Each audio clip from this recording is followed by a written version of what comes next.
మా కొబ్బరి బొండంలో ఎంత తీపి ఉంటుందో నాకు అంత తీగి ఉండదు ఆ మాట. రోజు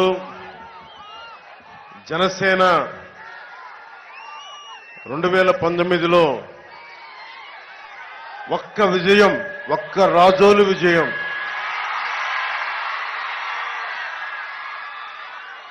మబ్బులు కమ్మిన చోట,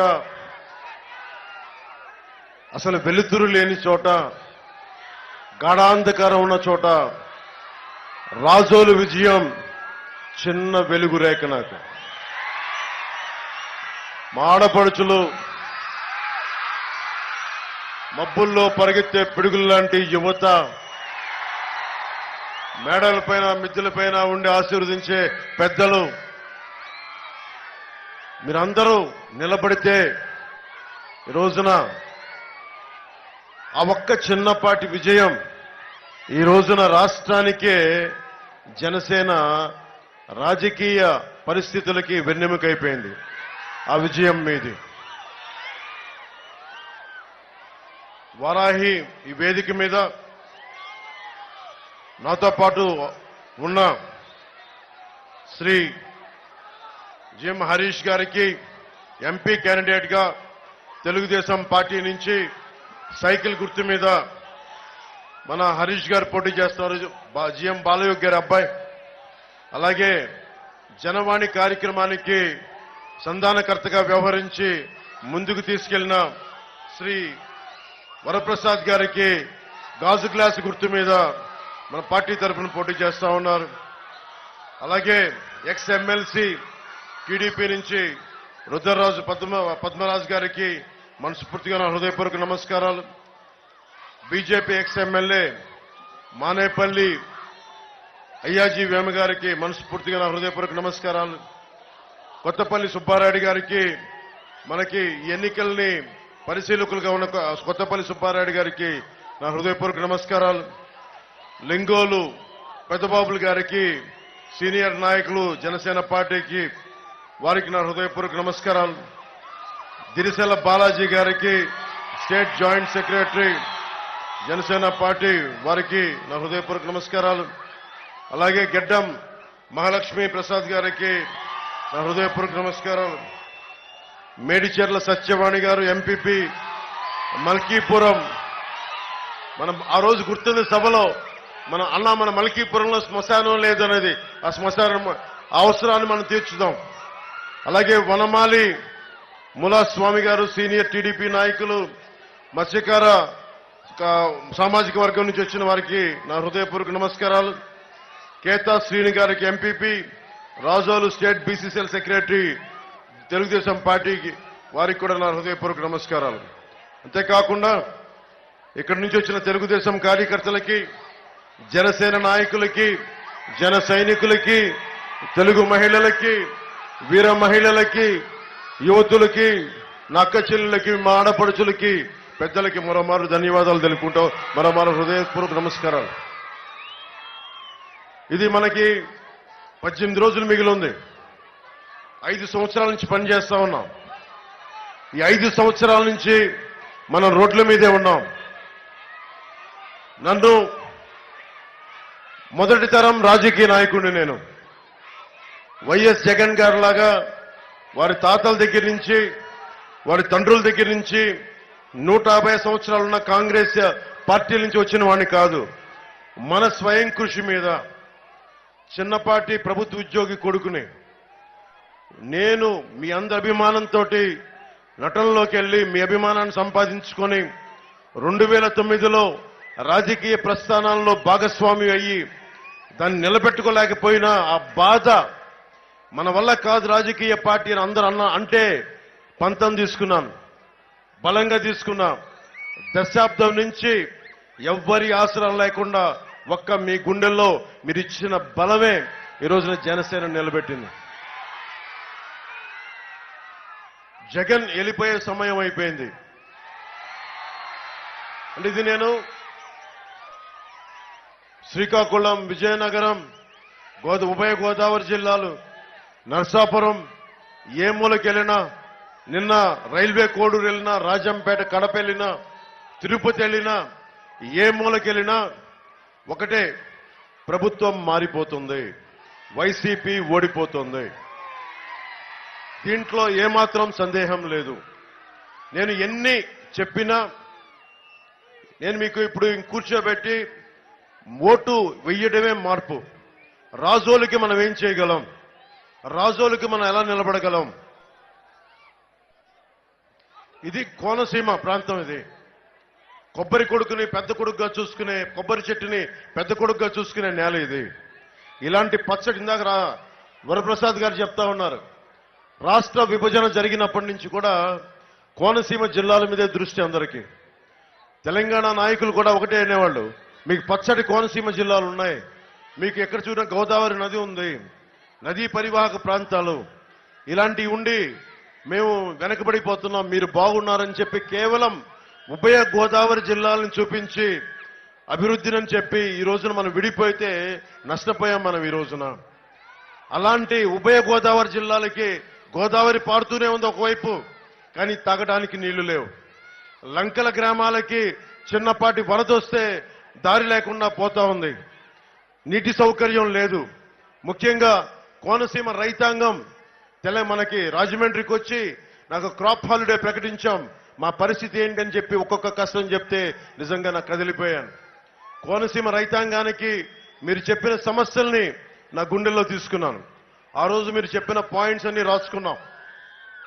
ముందుగా అన్నం పెట్టే కోనసీమ రైతాంగానికి ఉమ్మడి కూటమి Bharatiya Janata party, Telugu Desam party, Janasena party, ఈ కూటమి రైతాంగానికి ఎంత బలంగా నిలబడదో మీకు తెలియజేసుకుంటాను.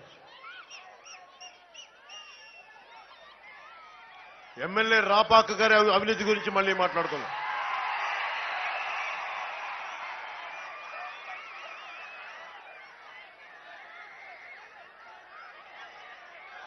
(2022) కోనసీమలో వరి పండించే రైతులు పంట విరామం ప్రకటించారు. నీరు అందించడంలో ప్రభుత్వం నిర్లక్ష్యం, కాలువల నిర్వహణ లేక ముంపు సమస్య, పెట్టుబడి పెరిగిపోవడం, మద్దతు ధర ఇవ్వకపోవడం, పంటలు వేయలేదు. దాదాపు 13 మండలాల్లో పక్క నియోజకవర్గంతో సహా, అమలాపురంతో సహా క్రాప్ హాలిడే ప్రకటించారు. రైతులు నాకు చెప్పింది ఒకటే, మాకు ఎకరానికి 25,000 నష్టం కలుగుతా ఉంది. అదే కౌలు రైతు అయితే 45,000 నుంచి 50,000 నష్టం కలుగుతా ఉంది. రైతు భరోసా కేంద్రాల ద్వారా అమ్ముకోవాలంటే 1,00,000 నిబంధనలు పెడతా ఉన్నారు. అమ్మినా సకాలంలోకి డబ్బులు రావడం లేదు. కౌలు రైతులకి గుర్తింపు కార్డులు అందించడం లేదు. పంట కాలువలు పూడికలు తీయించడం కానీ, మరమ్మతులు చేయించడం కానీ, ఏటిగట్లు పటిష్టపరచాలి, ఇవేమీ చేయట్లేదు. తొలకరి పంట సమయంలో భారీ వర్షాలు, విపత్తుల వల్ల పంట నష్టం కలుగుతా ఉంది. ధాన్యం రంగు మారుతా ఉంది. ఇది మా దృష్టికి తీసుకొచ్చిన సమస్య. కాలువ గట్లే డంపింగ్ యార్డులు, ప్రతి పంచాయతీల్లో ఉన్న చెత్తంతా తీసుకెళ్లి కాలువ గట్ల మీద, గోదావరి గట్ల మీద పోస్తుంటే దాంతో కాలువలు, నదులు కూడా కలుషితం అవుతా ఉన్నాయి. డ్రైనేజ్ కాలువల్లో కూడా పూడుకులు తీలేక మొత్తం మురుగునీరు వచ్చేసి కుళ్ళిపోతా ఉంది పంట.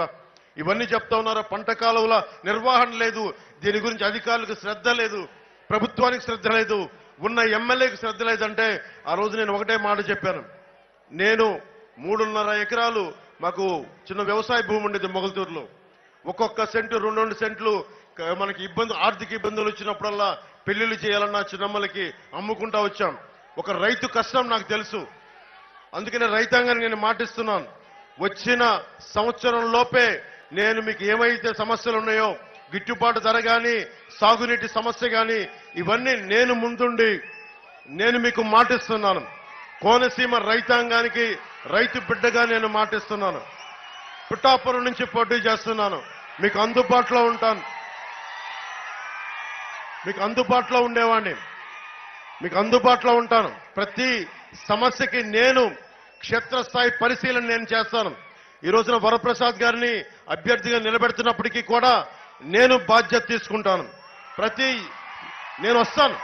నేను కోరుకునేదల్లా ఇక్కడున్న అశేష నా అభిమానాలని, యువకుల్ని అందరినీ కూడా నేను ఒకటే కోరుకుంటున్నా, నాకు సమస్యలు తీర్చే సమయం ఇవ్వండి.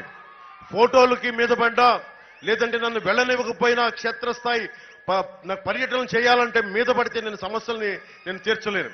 నేను కోరుకునేది అదొక్కటే. రైతాంగం కోసం నేను వచ్చినప్పుడు, ఒక సమస్య కోసం నేను వచ్చినప్పుడు నాకు సమస్యని పరిశీలించే అవకాశం కల్పిస్తే నేను అన్నీ వదిలి వచ్చిన వాడిని. మీకు తెలుసు, 200 కోట్ల పైన సంపాదిస్తే తప్ప 70 కోట్లు ట్యాక్స్ కట్టలేము. నేను 70 కోట్లు ట్యాక్స్ కట్టాను 5 సంవత్సరాల్లో. అది నా సంపాదన. నాకు రాజకీయాల్లో డబ్బు సంపాదన అవసరం లేదు.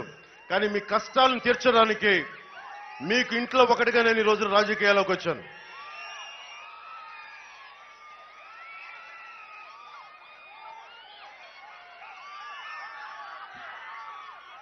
ముఖ్యంగా రైతాంగం చెప్పింది, నీటి తీరువ సంఘాలు ఉండేవి, అవి రద్దు చేశాడు. ఆ వ్యవస్థను చంపేశాడు జగన్. కూటమి ప్రభుత్వం రాగానే నీటి తీరువ సంఘాల్ని పునరుద్ధరణ చేస్తాం. అలాగే వాటికి ఎన్నికలు పెట్టడం మానేశారు. సంఘాలన్నీ కలిపి పూడికలు, కాలువలు, మరమ్మతులన్నీ చేసేవారు. గ్రామ సభలను పెట్టుకొని ఏ కాలువలకు ఏమేం చేయాలో నిర్ణయించుకునేవాళ్ళు. దానికి అవన్నీ లేకపోవడం వల్ల ఈ రోజున అన్ని రకాల వ్యర్థాలు వెళ్ళిపోయి పూడికలు లేక నష్టపోతా ఉన్న రైతాంగం. రైతులు పెట్టుబడి ఖర్చులు పెరిగిపోయినాయి. ధవళేశ్వరం నుంచి అంతర్వేది వరకు ఉన్న పంట కాలువల్లో దారి పొడవున డ్రైనేజ్ కలవటం వల్ల పంట పొలాల్లోకి వ్యర్థాలు చేరి పంట నాశనం అవుతా ఉంది. దిగుబడులు తగ్గిపోయాయి. నేను ఆ నీటి తీరువ సంఘాలని పునరుద్ధరణ చేసి ఆ జరుగుతున్న నష్టాన్ని మేము కట్టడి చేస్తాం. మద్దతు ధర ఇప్పించే బాధ్యత జనసేన, టీడీపీ, భారతీయ జనతా పార్టీ ప్రభుత్వం తీసుకుంటుంది. పండిన పంట ఈ రోజున వైసీపీకి పండిన పంటకి కొన్నా కానీ డబ్బులు ఎప్పుడు ఇస్తున్నారో తెలియని పరిస్థితి. మేము మీకు సకాలంలో అందించే పరిస్థితి మేము తీసుకొస్తాం. జగన్ వచ్చాక దాదాపు 20,000 ఎకరాల్లో క్రాప్ హాలిడే ప్రకటించారు. క్రాప్ హాలిడే ప్రకటించడం అంటే సమ్మె చేయటం. రైతు అన్నం పెట్టే రైతు సమ్మె చేస్తే మన చేతుల్లోకి, మన ప్లేట్లోకి ముద్ద రాదు. అలాంటి రైతు కష్టానికి కూర్చొని అక్కడ రావాల్సిన ఎమ్మెల్యేలు ఒక్కరు రాలా. ఇక్కడ కూర్చున్న రాపాక 5 ఎకరాల్లో, రాపాక వరప్రసాద్ గారు 5 ఎకరాల్లో ఇల్లు కట్టుకున్నాడు. కానీ కోనసీమ రైతాంగానికి కన్నీళ్లు తోడటానికి మనసు రాలా. అలాగే కోఆపరేటివ్ సెక్టర్, ముఖ్యంగా రైతులకి వ్యవసాయ రుణాలు ఇచ్చే కోఆపరేటివ్ సెక్టార్ ని సంపూర్ణంగా చంపేశారు, నిర్వీర్యం చేశారు, భ్రష్టు పట్టించారు. ఒకప్పుడు దాతలను చైర్మన్ గా, డైరెక్టర్గా ఎన్నుకునేవాళ్ళు. ఆ ఎన్నికల వ్యవస్థని తీసేసి రైతాంగానికి ఏమాత్రం సంబంధం లేని, ఒక రైతు కష్టం తెలుసుకోలేని, తెలియని వ్యక్తి అయిన ఎమ్మెల్సీ అనంతబాబు అనే వ్యక్తిని మనకి ఈ అగ్రో సంస్థకి, అగ్రో లోన్స్ ఇచ్చే కోఆపరేటివ్ చైర్మన్ గా చేశారు. అనంతబాబు అనే వ్యక్తి మీ గురించి మీకు తెలుసు. తన కింద పనిచేసే ఒక దళిత కులానికి చెందిన డ్రైవర్ని చంపేసి డోర్ డెలివరీ చేసిన వ్యక్తి. ఇదే కనుక ఒక చిన్నపాటి దెబ్బ ఇద్దరు కొట్టుకుంటేనే పోలీసులు కేసులు పెడతారు. జగన్ మీద చిన్న గులకరాయి పెడితే మొత్తం ఆ కుర్రాన్ని పట్టుకున్నారు. ఒక డ్రైవర్ ఏ కులానికి చెందినవైనా కావచ్చు, ప్రత్యేకించి దళిత కులానికి చెందిన డ్రైవర్ని ఎమ్మెల్సీ చంపేసి డోర్ డెలివరీ చేస్తే ఈ రోజుకి దానికి అతి గతి లేదు. మళ్ళీ వచ్చి అతను మనకి రోడ్ల మీదకి వచ్చి మళ్ళీ వైసీపీకి ఓట్లు ఏమని అడుగుతాడు. దీన్ని బట్టి ఆలోచించండి ఎంత దిగజారిపోయిన ప్రభుత్వాలు. ఇది మీకు నష్టం, మనకి నష్టం. ముఖ్యంగా ఇందాక హరీష్ గారు మాట్లాడుతా అంబేద్కర్ కోనసీమ జిల్లాగా అన్నప్పుడు నిజంగా చెప్తా ఉన్నాను. అంబేద్కర్ గారిని మనందరం గౌరవించే వ్యక్తి. ఆయన చూసుకొని మనం గర్విస్తాం. అలాంటి వ్యక్తి పేరు కోనసీమకు పేరు పెడితే మనం ఎవరైనా సరే ఎందుకు గొడవలు పెడతారు? ఎవరికి అవసరం ఉంది? సర్ ఆర్థర్ కాటన్ దొరనే మనం గుండెల్లో పెట్టుకొని పూజిస్తాం. మొత్తం గోదావరి జిల్లాలో విదేశీయుణ్ణి, తెల్ల జాతీయుణ్ణి, శ్వేత జాతీయుణ్ణి మొత్తం గుండెల్లో పెట్టుకొని పూజిస్తాం. అలాంటిది అంబేద్కర్ కోనసీమ జిల్లాగా పేరు పెడితే దానికి అవసరం ఏముంది? గొడవ పెట్టుకోవాల్సిన అవసరం ఏముంది? కానీ సమస్య ఏంటంటే వైసీపీ కులాల మధ్య చిచ్చులు పెట్టడానికి, ప్రతి కులంలో కొన్ని వాదోపవాదాలు ఉంటాయి. వ్యక్తులకు కొంతమందికి పడవు. ఉదాహరణకు పక్కన ఉన్న రామచంద్రాపురం చూడండి, తోట త్రిమూర్తులు గారికి, పిల్లి సుభాష్ చంద్రదాస్ గారికి పడేది కాదు. ఇద్దరు వ్యక్తుల మధ్య గొడవ, అది కులాల మధ్య గొడవ అవ్వాల్సిన అవసరం లేదు. రంగా గారికి కానీ మనకి ఇందాక ఇప్పుడు రంగా గారి చూస్తా ఉన్నాను, విజయవాడలో నెహ్రూ గారికి కానీ వాళ్ళ ఇద్దరు వ్యక్తుల మధ్య గొడవ కులాల గొడవలు అయిపోయినాయి. ఇది చాలా ఉపద్రవం. ఇది ఇద్దరు వ్యక్తుల మధ్య గొడవ కులాల గొడవలు అయిపోతే మనం ఎవరం బతకలేం. సమాజంలో ఇంకో కులం లేకుండా ఇంకో కులం పనిచేయదు. ఇది చాలా కష్టం. ఇందాక వస్తున్నప్పుడు మోరిపాడు గ్రామాల నుంచి అదే చెప్తాను. మోరిపాడు గ్రామాల నుంచి కొందరు నా దగ్గరికి వచ్చి ఒకటే చెప్పారు, మేము ఇక్కడ జీడి పిక్కల్ని కుటీర పరిశ్రమగా చేసుకుంటాం. దాంట్లో కాపు సామాజిక వర్గం ఉంది, బీసీ సామాజిక వర్గం ఉంది, ఎస్సీ సామాజిక వర్గం ఉంది. కానీ మాకు సరైన ఇబ్బందులు ఉన్నాయి, మార్కెటింగ్ ఫెసిలిటీస్ లేవు. దీనిని కుటీర పరిశ్రమగా గుర్తించాలి అంటే నేను మోరిపాడు అన్నదమ్ములకు చెప్తా ఉన్నాను, కూటమి ప్రభుత్వం రాగానే మేము వచ్చి దాన్ని కుటీర పరిశ్రమగా గుర్తిస్తాం.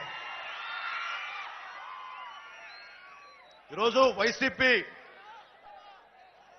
అంబేద్కర్ కోనసీమ జిల్లా పేరు పెట్టి వాళ్ళ నాయకులే గొడవ చేసి గొడవల్లో A1గా ఉన్న అన్నెం సాయి అనే వ్యక్తే ఈ రోజున మంత్రి విశ్వరూప్ వెనక ఉన్నారు. దీన్ని బట్టి మనకేం అర్థమవుతుంది, వాళ్లే గొడవలు క్రియేట్ చేసి మనమే గొడవలు పెట్టుకోవాలనే పరిస్థితి. నేను వచ్చి ఒకటే చెప్పాను, చట్టం ఎవరికైనా సమానంగా పనిచేస్తుంది. అంబేద్కర్ గారు ఏ రోజు కూడా ఈ వ్యక్తికి చట్టం సమానంగా పనిచేసి ఇతనికి ఎక్కువ పనిచేస్తుంది ఏ రోజు చెప్పలా. తప్పు ఎవరు చేసినా రాజ్యాంగం కానీ చట్టం కానీ లా కానీ సమానంగా అందరికీ పనిచేస్తాయి. సమాజాన్ని విచ్ఛిన్నం చేసేవాళ్ళు ఏ కులస్తులైనా కావచ్చు, సమానమైన పనిష్మెంట్ ఉంటుంది.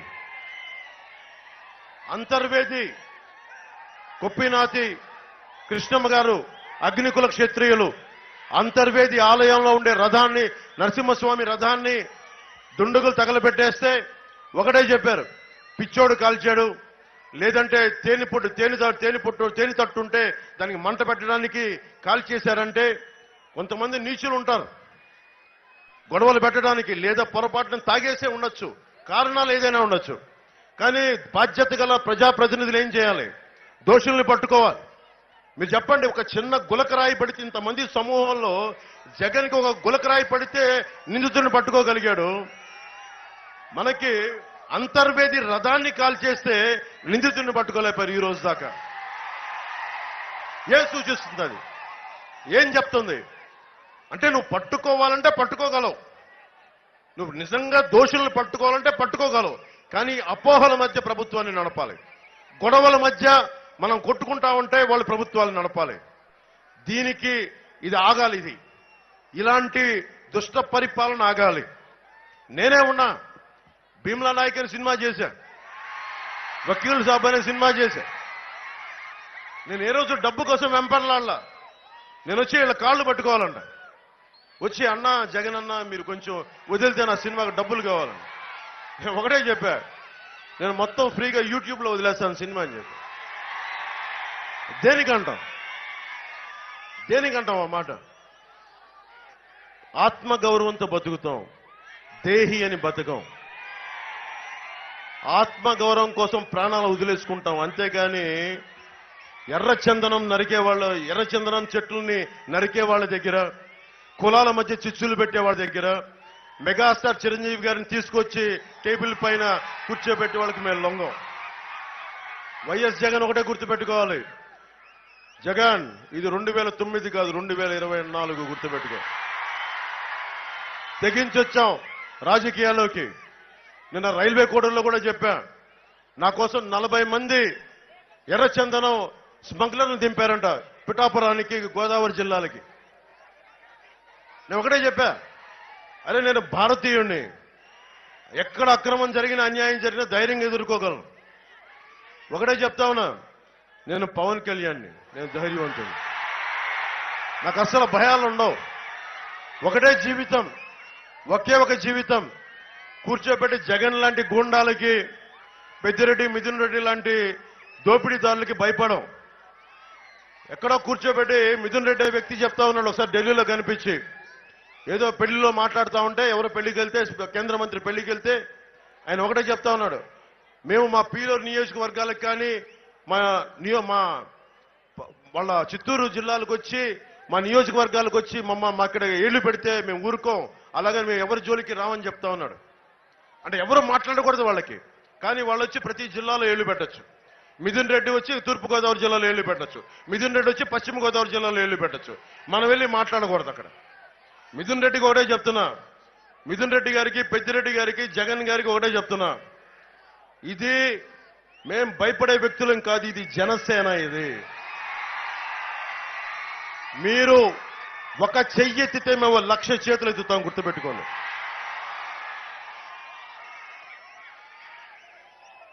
అంతర్వేది రథం పోతే గుడివాళ్ళలో ఒక మంత్రి మాట్లాడతారు, రథం గాలిపోతే ఏమవుద్ది, కొత్త రథం చేయిస్తామంటాడు. రథం తాలూకు ప్రాశస్త్యం తెలుసా? ఒక ఒక ఒక ఆలయం తాలూకు ఒక విధి విధానాలు తెలుసా? అంత తేలిగ్గా మాట్లాడచ్చా? అది వాళ్ళు ఇచ్చే గౌరవం. ఇలాంటి దుర్మార్గాలు జరిగితే వెట్టకారం అపహాస్యం చేసే వాళ్ళని చూడండి ఏ స్థాయికి వెళ్ళిపోయారు.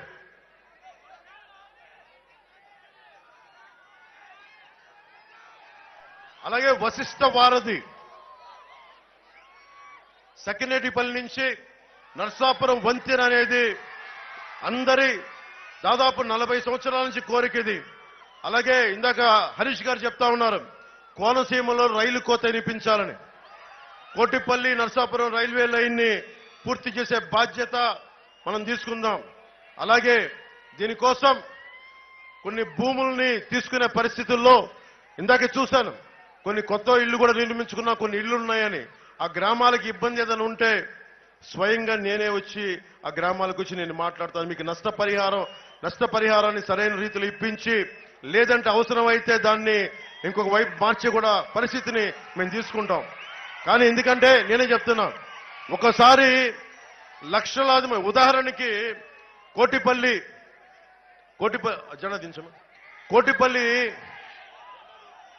కోటిపల్లి నర్సాపురం రైల్వే లైను చాలా కీలకమేది. ఇన్ని లక్షల మంది ప్రజలు ఒక్క రైలు కోత వినిపించాలని. ఇప్పుడు మనం ఊహించుకోండి, దారి పొడుగుతా వస్తుంటే హెలికాప్టర్ని చూస్తూ ఉంటే, కోనసీమ చూస్తుంటే, రాజోలు చూస్తూ ఉంటే, మనకి పి గన్నవరం చూసినా, అమలాపురం పోయినా, మన ఇటు రాజోలు వచ్చినా ఆ పైనుంచి చూస్తుంటే ఎంత సుందరంగా ఉందో, ఎంత అందంగా ఉందో. కొబ్బరి తోపులు, అందమైన నదులు, కాలువలు ఊహించుకోండి. వీటి మధ్యలో నుంచి ఒక రైలు కూతతో ఒక ట్రైన్ పోతా ఉంటే ఎంత సుందరంగా ఉంటుంది. కేరళ తరహాలో, రాజస్థాన్లో ప్యాలెస్టాన్ వీల్స్ లాగా మనం ఈ కొబ్బరి తోపుల మధ్య మనం కూర్చోబెట్టి ఒక చక్కటి రైల్వే లైన్ చేసుకోగలిగితే మనకి చాలా అద్భుతమైన టూరిజం డెవలప్ అవుద్ది. ఇంతమంది యువతకి ఉపాధి అవకాశాలు ఎక్కడి నుంచి కల్పిస్తాం? డబ్బులు ఇచ్చుకుంటే వెళ్ళిపోతే సరిపోదు, డబ్బులు సృష్టించాలి. సంపదను ఎక్కడి నుంచి సృష్టిస్తాం? మనం పని చేయాలి కదా. ఈ రోజు నేను ఇన్ని వేల మందికి కౌలు రైతులకి డబ్బులు ఇవ్వగలిగాను, ఒక్కొక్కరికి ₹1,00,000 చొప్పునంటే నాకు నటన అనే ఒక సమర్థత, ఒక ప్రతిభ ఉంది. చిరంజీవి గారు పెట్టిన భిక్ష అది చేయడం వల్ల రాజకీయాలకు చేశాను, రాజకీయాల్లోకి వచ్చా.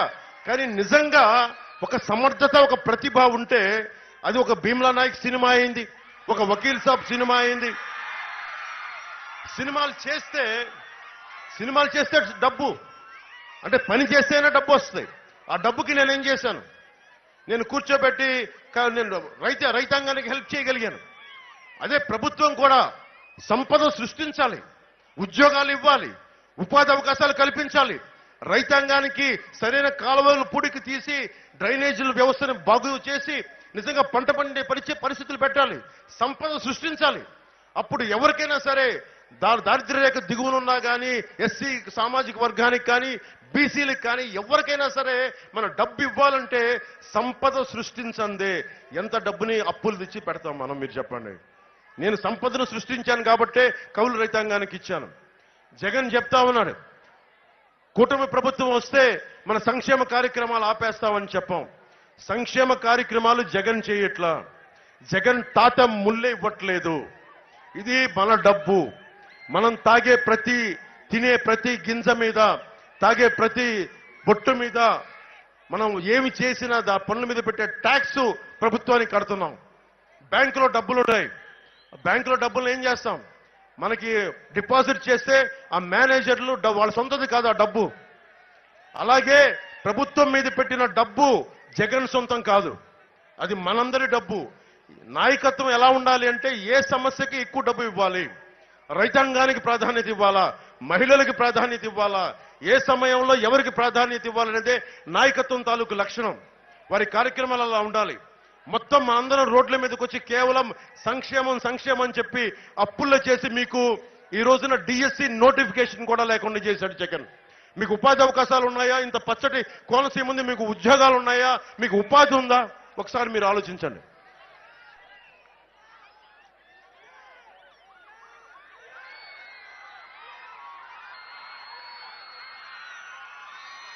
ముఖ్యంగా అంతర్వేదిలో ముఖ్యంగా మత్స్యకార సామాజిక వర్గానికి కూటమి ప్రభుత్వం ఒక జట్టి రావడానికి, ఒక హార్బర్, ఫిషింగ్ హార్బర్ చేయడానికి మేము సంపూర్ణంగా కృషి చేస్తాం.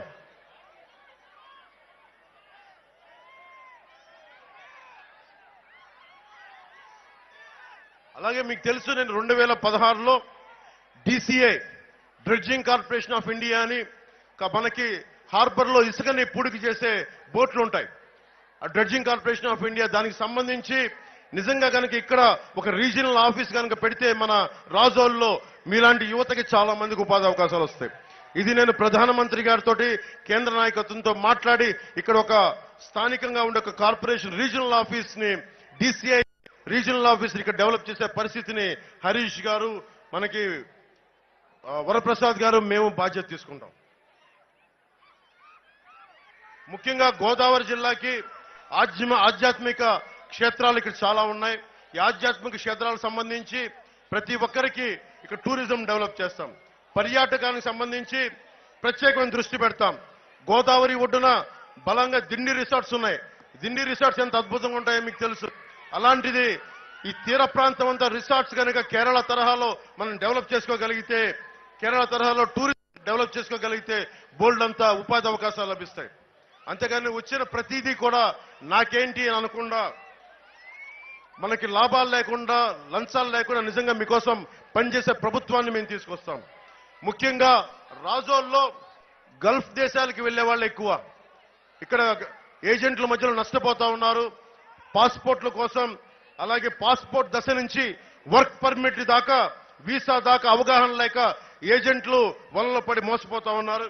దీనికి సంబంధించిన మోసాలు జరుగుతూ ఉన్నాయనిపించింది. మేము వరప్రసాద్ గారు ఇక్కడ ఎన్నికలో గెలవగానే గల్ఫ్ దేశాలకు వెళ్లే వారి కోసం ఒక సహాయక కేంద్రం ఏర్పాటు చేస్తాం. గల్ఫ్ దేశాలకు వెళ్లే వారి కోసం ఆర్థిక పరమైన అవగాహన కూడా ఉండదు. దీనికోసం కనీసమైన అవగాహన కల్పించే ఈ సహాయక కేంద్రాన్ని ముందుకు తీసుకొస్తాం. అలాగే గల్ఫ్ దేశాలకు వెళ్లే వాళ్ళకి ఎలాంటి స్కిల్స్ నేర్చుకుంటే మీకు మంచి ఉద్యోగాలు వస్తాయి, ఉపాధి అవకాశాలు వస్తాయని చెప్పి కూడా ఆ స్కిల్స్ ని గుర్తించి ఇక్కడ ట్రైనింగ్ ఇచ్చి మిమ్మల్ని గల్ఫ్ దేశాలకు పంపిస్తాం. అలాగే రాజోలు ప్రాంతంలో మనకి గోదావరి సంగమం, వశిష్ట, మనకి గోదావరి సంగమం చాలా గొప్పది. ఇది అన్నా చెల్లెళ్ళు గట్టు అంటాం మనం దీనిని ప్రపంచమంతా తెలిసేలాగా, దేశం అంతా తెలిసేలాగా జనసేన, టీడీపీ, భారతీయ జనతా పార్టీ కూటమి వల్ల ఈ ప్రతిదాన్ని కూడా అద్భుతమైన టూరిజం స్పాట్ గా చేసే అవకాశాన్ని తీసుకుంటాం. ముఖ్యంగా కోనసీమ పి గన్నవరం కానీ, అమలాపురం కానీ, మన రాజోలు కానీ, ఈ మూడిటికి సంబంధించి సినిమా షూటింగ్లకు రావాలి అంటే ఇక్కడ నిజంగా సినిమా స్టూడియోలు డెవలప్ అవ్వాలి. ఇక్కడ ఇది చాలా అవసరం. ఎందుకంటే ఇన్ని కోట్ల జనాభా పెరిగిపోతుంది. భారతదేశం నుంచి వచ్చి ఈ పచ్చని పరిసరాలని, ఈ గోదావరి తీరాన్ని డెవలప్ చేసుకోవాలంటే నిజంగా ఇక్కడ ప్రభుత్వం తరపు నుంచి సినిమా స్టూడియో లాంటివి డెవలప్ కావాలి. అలాంటివి ఎందుకంటే మనకి తమిళనాడు నుంచి, కేరళ నుంచి, మనకి కర్ణాటక నుంచి, ఉత్తరాది హిందీ రాష్ట్రాల నుంచి, మనకి మిగతా రాష్ట్రాల నుంచి కూడా మనకి వచ్చి ఇక్కడ ఉన్న చక్కటి అందమైన పరిసరాలని షూటింగ్కి అనువుగా ఉండేలాగా, ఎందుకంటే టూరిజం పెరుగుద్ది, మీ అందరికి అవకాశాలు ఉంటాయి, ఉపాధి అవకాశాలు పెరుగుతాయి, బోళ్ళంతమందికి సినిమా రంగంలో కూడా మీకు బలమైన అవకాశాలు వస్తాయి. అది కూడా మేము ముందుకు తీసుకెళ్తాం.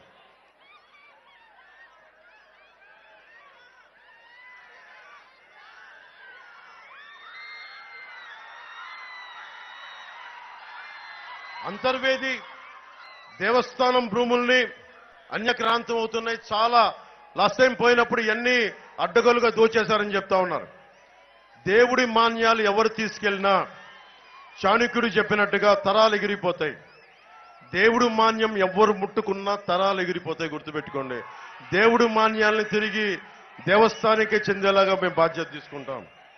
అలాగే రాజోల్ని స్మార్ట్ సిటీ చేస్తామని ఓఎన్జీసీ ప్రకటించినా దానిని వెనకాల పడే వాళ్ళు ఎవరు లేరు. అలాగే రాజోల్ని స్మార్ట్ సిటీ చేసే బాధ్యత హరీష్ గారు, వరప్రసాద్ గారు, మేము కుటుంబ ప్రభుత్వం తీసుకుంటుంది. ముఖ్యంగా ఓఎన్జీసీ కానీ గెయిల్ కంపెనీలు కానీ వారికి ఒకటే తెలియజేస్తా, మీరు కనుక పోయినసార్లా మీరు అండగా నిలబడండి. ఈసారి మా కొద్దిపాటి మెజారిటీ కాదు, ఆయన్ని ఎంపీగా భారీ మెజారిటీతో గెలిపించండి. ఈయన ఎమ్మెల్యేగా భారీ మెజారిటీతో గెలిపించండి. ఏం జరుగుతుందో చెప్తాం. ఓఎన్జీసీ గెయిల్ పైప్ లీకులు జరుగుతూ ఉన్నాయి. పర్యావరణం దెబ్బతింటా ఉంది. మన ప్రతినిధులు వెళ్తే మనకి గెయిల్ కానీ ఓఎన్జీసీ ప్రతినిధులు వాళ్ళ దగ్గర దాదాపు 200 కోట్లు తీసేసుకొని మన ప్రజలు నష్టపోతా ఉన్నారు. నేను కేంద్ర ప్రభుత్వంతో మాట్లాడి, మీకు తెలుసు ప్రధానమంత్రి గారి స్థాయికి వెళ్ళి కూర్చొని నాకు మాట్లాడగలిగే సత్తా ఉన్నవాడిని. అమిత్ షా గారితో కూర్చొని మాట్లాడగలిగేవాడిని. ఎంటైర్ ఈ రోజున కూర్చొని అలయన్స్ ని రెడీ చేసిన వాడిని. మీరు వెళ్ళి పంపిస్తే నేను వెళ్ళి కూర్చొని మాట్లాడతాను. ఓఎన్జీసీ అధికారులతో కానీ, రిలయన్స్ కానీ, గెయిల్ కానీ ఏమైతే లీకులు ఉన్నాయో నేను వచ్చి క్షేత్రస్థాయి పరిశీలన చేస్తాను. ఒక రాజకీయ నాయకుడిగా, ఒక పార్టీ వ్యవస్థాపక అధ్యక్షుడిగా నేను ఏం మాట్లాడినా ప్రజా పోరాటం అవుతుంది తప్ప, రేపొద్దున వరప్రసాద్ గారిని మీరు ఎమ్మెల్యేగా లోపలికి చట్టసభలోకి పంపించిన, హరీష్ గారిని మనకి లోక్సభకు పంపించిన మాకు బలం ఉంటుంది. గొంతు పట్టుకొని నిలదీసి అడగగలం. గెయిల్ చేత, ఓఎన్జీసీ చేత ఈ పైప్ లైన్ తాలూకు కాలుష్యాన్ని తగ్గించి ప్రతి గ్రామం పచ్చదనం పోకుండా మీ ఆరోగ్యాన్ని సంరక్షించే బాధ్యత, కాలుష్యం లేకుండా చేసే బాధ్యత మేము తీసుకుంటాం.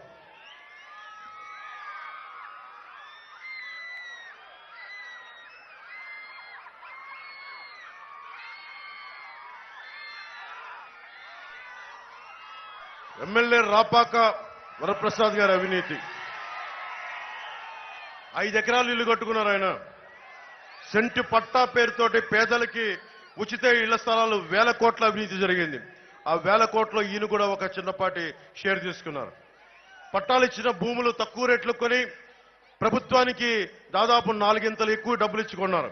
ఈ స్థలాలన్నీ ఇచ్చిన స్థలాలు బాగున్నాయా అంటే అన్ని నదీ పరివాహక ప్రాంతాలు, చెరువులు, శ్మశానాల మధ్యలో, పల్లప ప్రాంతాల మధ్యలో ఇవ్వడంతో పేదలు ఇల్లు కట్టుకునే పరిస్థితి లేదు. పేదలకు ఇల్లు కట్టలేని ఎమ్మెల్యే కత్తి మండలం, ఒక మల్కీపురం మండలం కత్తి మండలంలో ఒక 5 ఎకరాల్లో మంచి భవనం కట్టుకొని ఉన్నాడు. మన ఓట్ల మీద గెలిచి పేదలకు ద్రోహం చేసి కూర్చొని మల్కీపురం మండలంలో 5 ఎకరాలు ఇల్లు కట్టుకున్న వ్యక్తి. అదొక్కటే కాదు, ఇసుక కూడా బెదిరించి తీసుకున్నారు. ఇనుమును కూడా వ్యాపారుల నుంచి బెదిరించి తీసుకున్న వ్యక్తి. ప్రైవేట్ స్థలంలో ప్రభుత్వ నిధులతో ఇల్లు కట్టుకున్న వ్యక్తి.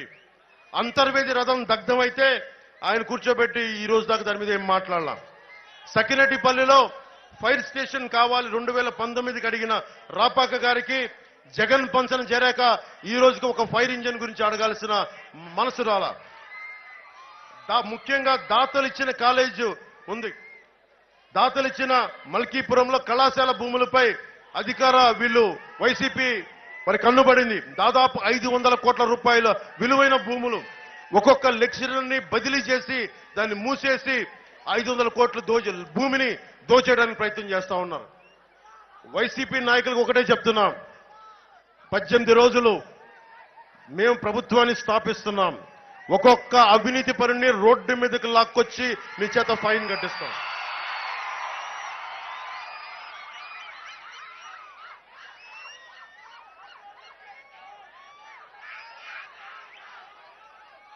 అలాగే చింతలమర్రిలో రాపాక గారు పర్మిషన్ లేకుండా చెరువులు తవ్వకాలు చేస్తున్నారని దృష్టికి వచ్చింది. ఇక్కడ ఓఎన్జీసీ పైప్ లైన్, రొయ్యల చెరువులు పెరిగిపోవడం వల్ల తాగునీరు కూడా ఇబ్బందిగా ఉంది. ఇందాక వరప్రసాద్ గారు అదే చెప్తున్నారు, ఇంత నీరుండి కూడా తాగునీటికి ఇబ్బంది ఉంది అంటే కేంద్రం ప్రధానమంత్రి గారి నాయకత్వంలో జల్ జీవన్ మిషన్ ఉంది. ప్రతి ఇంటికి కుళాయి ఉచితంగా స్వచ్ఛత రక్షిత మంచినీరు కావాలి. అది ఈ రోజుకి చేయలేకపోతా ఉన్నారు. మేము చెప్తున్నాం, కనీస మౌలిక అవసరాలు తాగడానికి కనీసం మంచినీళ్లు కూడా ఇవ్వలేని పరిస్థితి. రోడ్లేస్తే వేసిన 2 రోజులకే గుంతలు పడిపోయే పరిస్థితి. ఇవన్నీ మారాలి. ఆ రోజు మీకు గుర్తుంది, నేను ఇదే రాజులకు వచ్చి మీరు రోడ్లు వేస్తారా, నేను వచ్చి నా శ్రమదానంతో రోడ్లు వేయినా మా జన సైనికులతో అడిగితే మీకు ఎన్ని గంటలు వేశారు మీకే తెలుసు. ఈసారి అలా అడగట్లా, మనం కూర్చొని దగ్గరుండి వేయిద్దాం. ఒక్కొక్క అధికారి చేత మనకి లంచాలు అవసరం లేదు, మనకు అవినీతి అవసరం లేదు. మొత్తం ఏ రోడ్లు ఏ మౌలిక అవసరాలు ఉన్నాయో అన్ని దగ్గరుండి ఒక్కొక్కరి చేత మెడలు వంచి పని చేయిద్దాం. ఒక్కొక్కరి చేత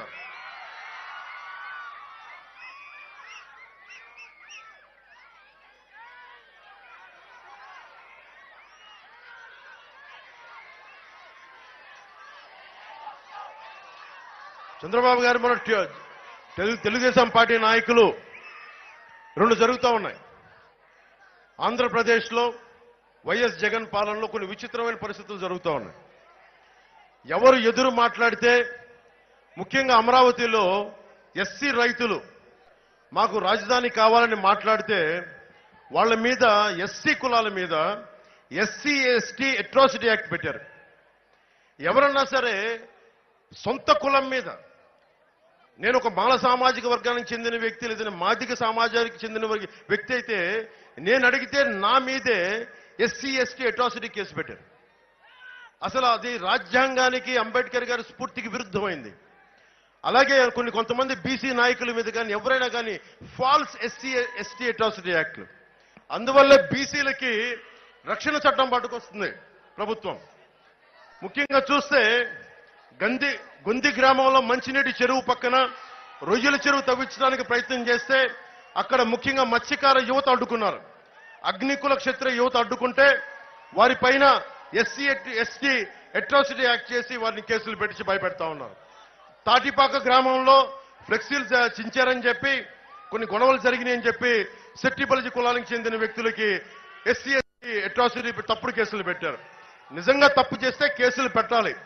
అసలు తప్పే జరగకపోతే వేరే గొడవ జరిగితే వారి మీద అకారణంగా అన్యాయంగా ఎస్సీ ఎస్టీ అట్రాసిటీ కేసులు పెడితే ఇది చాలా అన్యాయం, చాలా అక్రమం. ఇది నేను ఓట్ బ్యాంక్ పాలిటిక్స్ మాట్లాడలా. అంబేద్కర్ గారి రాజ్యాంగం ప్రతి ఒక్కరికి రక్షణ కల్పించబడింది. చట్టం నుంచి రక్షణ ప్రతి భారతీయుడికి, ప్రతి కులస్తుడికి కల్పించిన హక్కు. దాన్ని ఉల్లంఘించే హక్కు ఎవ్వరికీ లేదు.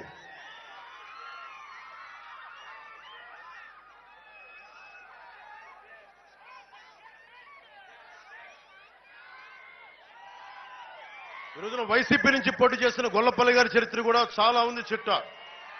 అది మీ అందరికీ తెలుసు. ఇది మనకి 18 రోజులు ఉంది. ఇంకా ఈ 18 రోజుల్లో మీరు ఎలా నిర్ణయించుకుంటారు మీ భవిష్యత్తుని మీరు నిర్ణయం తీసుకోండి. నేను ప్రతి అడ్డమైన ఎదవ చేత మాటలు అనిపించుకుంటా ఉన్నాను. నా మాట హార్ష్గా ఉండొచ్చు, ఇబ్బందిగా ఉండొచ్చు, పడేవాడు నాకు కదా, నాకు తెలుసు బాధ. జగన్కి ఏముంది, బాబాయిని గొడ్డలతో నరికించిన వాళ్ళు కూడా భుజాల మీద వేసుకొని తిరుగుతాడు. వాళ్ళకి ముఖ్యంగా అమ్మా మీకు చెప్తా ఉన్నాను, ఆడబిడ్డలు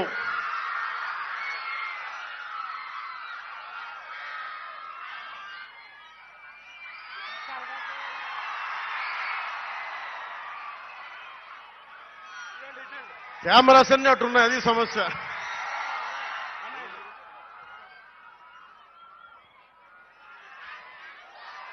ముఖ్యంగా ఆడబిడ్డలకి వైసీపీ కనుక ఇంకొకసారి వస్తే రక్షణ ఉండదు. ఆడబిడ్డలకి సొంత చెల్లెలు బట్టల మీద కామెంట్ చేసే దిగజారుడి వ్యక్తి ముఖ్యమంత్రి. చెల్లెలు బట్టలను ఏమన్నా చూస్తారా?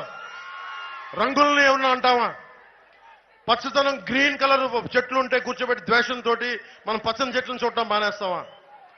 పసుపు రంగు చొక్కా వేసుకున్నారని చెప్పి బంతిపూలని దేవుడి మెడలో దేవుడికి విగ్రహానికి వేయడం మానేస్తావా? అరే ఎవరు ఏ బట్టలు వేసుకుంటే ఏంటి? ఇది దిగజారుడి వ్యక్తి. చూడండి, నా ఇంట్లో చంద్రబాబు గారి భార్య సతీమణి అన్నాడు, నా భార్యను అన్నాడు, నా వ్యక్తిగత జీవితాన్ని తిట్టాడు. ఈ రోజు అన్ని దిగజారిపోయి తనతో తోపుట్టిన చెల్లెలను తిడతా ఉన్నాడు. వివేకానంద రెడ్డి గారి చెల్లి ఆయన కూతురు గారిని తిడతా ఉన్నారు. దీన్ని బట్టి అర్థం ఇదొక్కటి. ముఖ్యంగా ఆడబిడ్డలకి భద్రత ఉండదు వైసీపీ నాయకులు వస్తే. వైసీపీ ఇంకోసారి మీరు ఓటేస్తే యువతకు చెప్తున్నాను, మీకు ఉపాధి అవకాశాలు ఉండవు. రైతులకు చెప్తున్నాను, మీకు గిట్టుబాటు ధర రాదు, మీకు సాగునీరు సమస్యలు తీర్చరు. అన్నిటికంటే డేంజరు అతను వస్తే మీకు ఈ రోజున ఇది చూడాలి, ఈ ప్రతి డిజిటలైజ్ చేస్తా ఉన్నాడు. పట్టా పుస్తకాలు ఉండవు. ముందుగా పట్టా పుస్తకాల్లో జగన్ బొమ్మ వేసుకున్నాడు. ఆంధ్రప్రదేశ్ రాజముద్ర ఉండాలి పట్టా పుస్తకాల మీద. అన్ని డిజిటలైజ్ చేస్తాడంట. డిజిటలైజ్ చేసినోడు ప్రభుత్వాస్తుల్ని తాకట్టు పెట్టినవాడు రేపొద్దున మీ ఆస్తుల్ని, మీ స్థిరాస్తుల్ని, మీ తల్లిదండ్రులు ఇచ్చిన ఆస్తుల్ని, మీ తాతల వారసత్వం నుంచి వచ్చిన ఆస్తుల్ని అప్పు కూర్చోబెట్టి తాకట్టు పెట్టేస్తాడు. ముఖ్యంగా చెప్తున్నాను, వైసీపీ మద్దతుదారులు కూడా చెప్తున్నాను, తల్లినే ఉపేక్షించని వాడు రేపొద్దున చట్టాలు తీసుకొస్తే అతన్ని గెలిపిస్తే అతను కనుక మీరు ఉంటే ఓటు వేశారంటే మీ భవిష్యత్తుకు మీరే పెట్రోల్ వేసి కాల్ చేసుకున్నట్టు మర్చిపోకండి. ఇది బంగారు భవిష్యత్తుకి మీరే చక్కగా పెట్రోల్ వేసుకొని నిప్పంటించుకొని దహించుకుపోతున్నాడు. దయచేసి వైసీపీకి ఓటేస్తే మీ నాశనాన్ని మీరే కొని తెచ్చుకున్నట్టు మర్చిపోకండి. ఎందుకంటే మీరు డిఎస్సి నోటిఫికేషన్ ఇవ్వాల. నేను ఏ హామీలు అయితే చెప్పారు సూపర్ 6 కానీ, అలాగే నేను చెప్పాను సూపర్ 6లో 2 జనసేన ప్రతిపాదించినవి కూడా ఉన్నాయి. అవి కాకుండా చంద్రబాబు గారికి చెప్పాను, మా జనసేన పథకాలు కూడా ఇంకొక 4 కావాలి అంటే ఈ రోజున మనకు 30 తారీఖున మేనిఫెస్టో రిలీజ్ చేస్తాం. ఆ మేనిఫెస్టోలో చూడండి, అన్ని వర్గాలకి, ఎస్సీ వర్గాలకు కానీ, ఎస్టీ వర్గాలకు కానీ, ముస్లిం వర్గాలకు కానీ, కాపు, బీసీ ఏ కులాలకు సంబంధించిన అయినా సరే అన్ని పథకాలు ఉన్నాయి. ఆ పథకాలని ముందుకు తీసుకెళ్లే బాధ్యత జనసేన తీసుకుంటుంది. నేను ముందుండి నడిపిస్తాం, బాధ్యత తీసుకుంటాం, జవాబుదారీని తీసుకుంటాం. ముఖ్యంగా రైతాంగాన్ని చెప్తున్నాను, మీరు క్రాప్ హాలిడే ప్రకటించారు, మీరు నడుం బిగించాలి. యువతకు ఉపాధి అవకాశాలు లేవు, మీరు నడుం బిగించాలి. కూటమిని భారీ మెజారిటీతో గెలిపిస్తే తప్ప మీకు రక్షణ ఉండదు. ఎందుకంటే పట్టా పుస్తకాల్లో కూడా జగన్ బొమ్మ వేశారంటే అదేదో వాళ్ళ తాత ముల్లెలాగా, మొత్తం వాళ్ళ సంపదలాగా, వాళ్లే పుట్టి పెట్టినట్టుగా, వాళ్లే పెట్టి పుట్టినట్టుగా, మనమేదో వాళ్ళ కింద కూర్చొని అడుక్కునే వాళ్ళలాగా. మీరు గుర్తుపెట్టుకోండి, ఒక ఉప్మాకో ఒక కాఫీకో అమ్ముడైపోకండి. అమ్ముడైపోయే వాళ్ళు కొంతమంది ఉంటారు, అలా అవ్వకండి. ఇది మీ హక్కు. ఇది నేను రైల్వే కోడూరులో కూడా చెప్పా, ఒక తప్పు జరుగుతున్నప్పుడు పిరికితనంతో అందరం నీరసపడిపోతా ఉన్నాం. రైల్వే కోడూరులో యువతకు చెప్పాను, నేను వచ్చినప్పుడు అందరూ రోడ్ల మీదకి వస్తారు, చేతులు ఊపుతారు. అన్యాయం జరుగుతుంటే మటుకు అందరూ కూర్చొని కామ్గా ఉంటారు. నేను మీలాంటి మనిషినే, మొదటి తరం రాజకీయ నాయకుడిని. మీరు బయటికి రండి, మీ ప్రాణానికి నా ప్రాణం అడ్డేస్తాను. నేను ఉన్నాను మీకోసం, నిలబడతాను మీకోసం. దశాబ్దంగా మీకోసం నిలబడి ఉన్నాను. పారిపోను. నేను బలమైన భావజాలం కలిగిన వాడిని. YS Jagan 10th class intermediate లో పేపర్లు రిలీజ్ చేస్తా ఉంటే నేను చెగ్వేరా గురించి చదువుకున్నవాడిని, విప్లవాల గురించి చదువుకున్నవాడిని, భారత పాకిస్తాన్ విభజన గురించి చదువుకున్నవాడిని, కష్టాల గురించి తెలిసిన వాడిని. తరిమిన నాగిరెడ్డి తాకట్లో భారతదేశం చదివిన వాడిని. జగన్ పిచ్చి పిచ్చి వేషాలు వేస్తా ఉంటే నేను తాకట్లో భారతదేశం చదివిన వాడిని. అందుకని చెప్తా ఉన్నా, జగన్ లాంటి గుండాలకి బెదిరేదే లేదు. నేను నిలబడతాం. అసెంబ్లీకి నేను కనుక వెళ్ళుంటే పరిస్థితి వేరేలా ఉండేది. ఒక్కడు చాలు. 1 man's courage makes a majority అంటాం.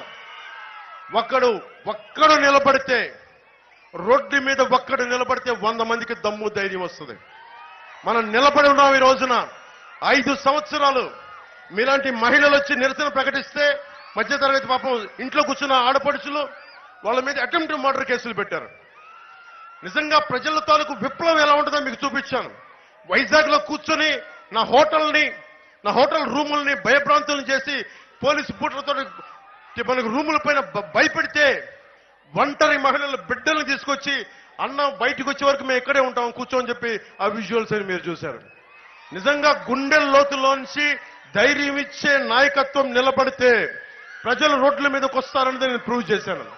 ఈ రోజున జనసేన నాయకులు వరప్రసాద్ గారికి చెప్తున్నాను, తెలుగుదేశం తరఫున పోటీ చేస్తున్న హరీష్ గారికి వాళ్ళ నాన్నగారు బలమైన గొప్ప నాయకులు బాలయోగి గారు, ఆయన స్ఫూర్తిని తీసుకొని ఆంధ్రప్రదేశ్కి మనం నిలబడాల్సిన అవసరం ఉంది. మన కోనసీమకి నిలబడాల్సిన అవసరం ఉంది. మన కోనసీమ కష్టాలని తీర్చాల్సిన అవసరం ఉంది. మనందరం సమిష్టిగా కలిసి కట్టుగా మన రాష్ట్రాన్ని రక్షించుకుందాం, పరిరక్షించుకుందాం. యువతకి బాధ్యతనిద్దాం, యువతకు ఉపాధి అవకాశాలు ఇద్దాం, రైతుకి అండగా ఉందాం, ప్రతి బీసీలకి ఎస్సీలకి ప్రతి ఒక్కరికి చేదోడు వాదోడుగా ఉందాం, మైనారిటీలకి అండగా ఉందామని తెలియజేసుకుంటూ నాకు ఈ అద్భుతమైన అవకాశాన్ని ఇచ్చిన నా రాజోలు ఒక అమావాస్య రోజున ఒక సన్నటి వెలుగురేఖ, కనిపించని వెలుగురేఖ ఎలా ఉంటుందో నా రాజకీయ జీవితంలో పార్టీ పెట్టిన తర్వాత నా రాజోలు గెలుపు అంత గొప్పటి వెలుగురేఖ. అలా హారతి ఇచ్చారు ఆ రోజున. ఆ హారతే ఈ రోజున ఎన్నికల తర్వాత రాష్ట్రాన్ని అంతటికీ వెలుగు చూపించాలి. అలాంటి వెలుగు కోసం, అలాంటి బలమైన జనం కోసం నేను పిఠాపురం నుంచే పోటీ చేస్తున్నాం. బద్దలు కొడతాం, రాజోలుని బద్దలు కొడతాం. తెలుగుదేశం పార్టీ ఎక్కడ పోటీ చేసినా జన సైనికులు, జనసేన మద్దతుదారులు సంపూర్ణంగా నిలబడతాం. బీజేపీ ఎక్కడ నిలబడితే బీజేపీకి సంపూర్ణంగా నిలబడదాం. మీ అందరికీ అండగా ఉంటానని తెలియజేసుకుంటూ సెలవు తీసుకున్నాను. జై టీడీపీ, జై బీజేపీ, జై జనసేన, జై హింద్.